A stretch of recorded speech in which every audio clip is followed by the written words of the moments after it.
I am Sheriff Terry Jungel, currently the Executive Director of the Michigan Sheriff's Association. I should point out I am not an actor.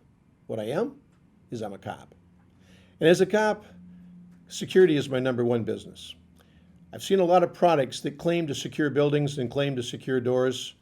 Nothing secures the door like the product called the boot.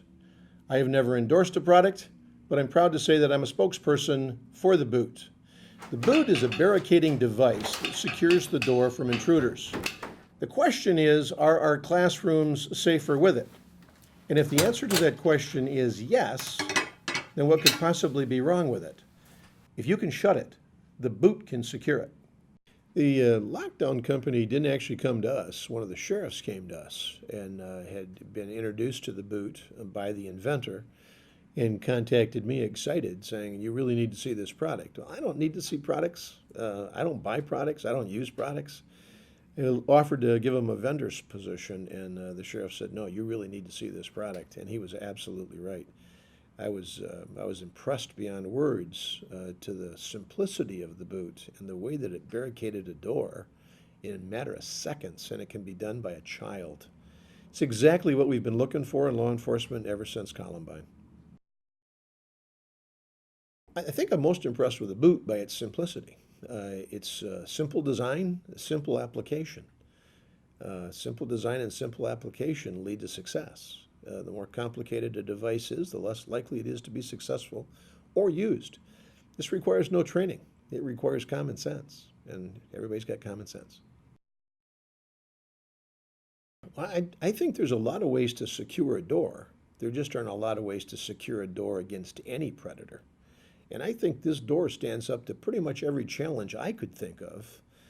If you can shut it, the boot can secure it. And that's not the case with every device. Any door, whether it opens in, opens out, metal or wood, this device can be secured to it. And I think that's what really makes it appealing. You can walk into a building and within a matter of hours have these devices on doors. I've never found a downside to the product.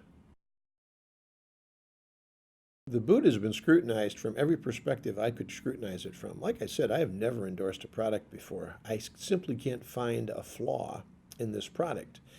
It's inexpensive, it's easy to install, it's easy to operate, and I can't think of any investment you could make in a building or a room that would have a better return on the dollar in the event it's needed. It's like seat belts. We hope we never need them, but there's no question they're saving lives.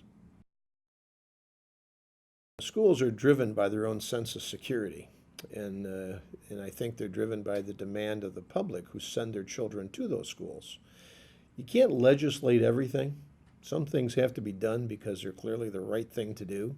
We complain about too much legislation, yet then we fail to do things that are clearly in the best interest of our public and our children. And it ends up being legislated. I would encourage people to do the right thing for the right reason before somebody tells us we have to do it.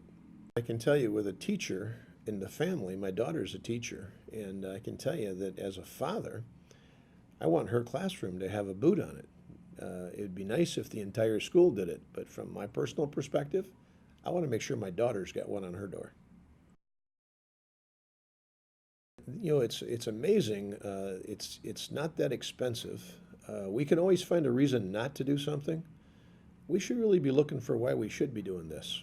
There's really no downside to it, and the obvious answer is it's inexpensive, it's easy to install, and it can be done in a matter of minutes.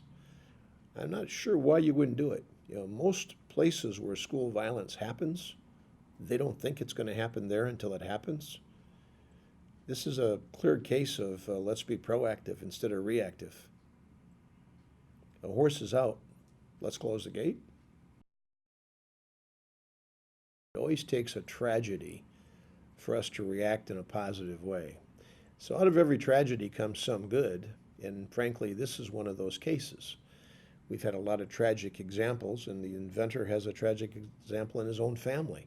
But out of that tragedy and that violence comes a reaction that makes it less likely for other victims to be victimized.